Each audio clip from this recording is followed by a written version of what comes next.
halkan waa dalka Afghanistan, dal ay ka socdaan nooc kasta oo horumar ah, balse ma maqashay dhismaha wabiga weyn ee gacan ku samayska ah. Waa wabi dhirkiisu uu gaari doono 285 kilomitir, mid ka mid ah mashaariicda ugu weyn ee ku kacaya malaayiinka dollar. Haddaba, dhismaha wabigan cusub iyo horumarada degdega ah ee ka socda dalkan ayaan ku eegi doonaa sheekadan. Muuqaalkana sii faafi. Afghanistan waxay ka mid tahay dalalka loo yaqaan landlocked countries ama waa dal aan lahayn bad. Dalkan waxa uu ku yaalaa bartamaha qaaradda Asia, inkasta oo uu dhow yahay dhinaca koonfureed. Hase yeeshee waxa uu ka mid ahaa sanadihii tagay dalalka qaaradda Asia ee ugu liita xagga amniga, dhaqaalaha, tiknoolajiyadda iyo horumar kasta oo dunidu ku talaabsatay qarnigan.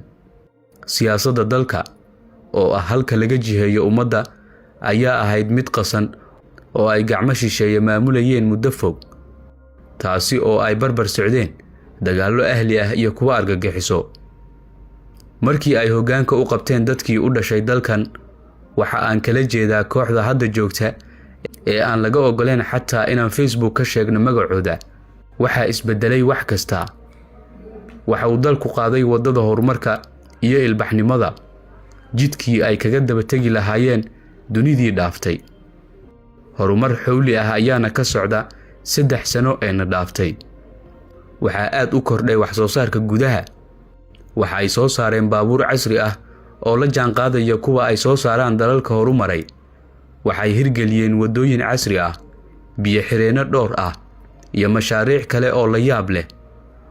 Waxa ay sidaasi oo kale ay dhiseen 459 iskuul iyo manhaj waxbarasho oo casri ah si loo jiheeyo jiilka cusub. Laakiin maanta waxa aan diiradda saaraynaa mid ka mid ah mashaariicda ugu waaweyn. Waa wabiga cusub ee laga dhisayo gudaha dalka Afghanistan, gaar ahaan waqooyiga dalkaasi. Mashruucan waxa lagu magacaabaa Qosh Teba Canal. Halkan waxa ka socda shaqada oo imika maraysa heer gabagaba ah. Wabigan waxa uu dhererkiisu gaari doonaa 285 kilomitir. Waxa uu isku mari doonaa magaalooyin waaweyn oo ka mid ah dalka Afghanistan, isaga oo u bedeli doona dhulkaasi mid cagaaran. Kanaalkan waxa uu biyaha ka soo qaadan doonaa wabiga weyn ee Amu Darya River, kaasi oo mara dalal badan oo ka mid ah qaaradda Asia, gaar ahaan dalka Afghanistan. Qorshuhu waa in leenka uu maro wabigan cusub ama magaalooyinka uu dhex qaado in ay noqdaan deegaan cagaaran oo dhulbeereed isku bedelo. Waxaana ka faa'iideysan doona ku dhawaad 1 milyan oo qof.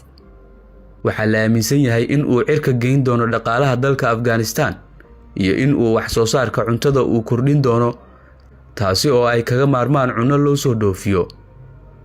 Horumarka degdega ah ee dalkan waxa uu soo jiidanayaa indhaha caalamka, waana mid muujinaya in ay wax qabsan karto bulsho haddii ay u tashtaan aayahooda. Bal adigu aragtidaada hoos nagula wadaag, muuqaalkana laag saar oo sii sheer gare.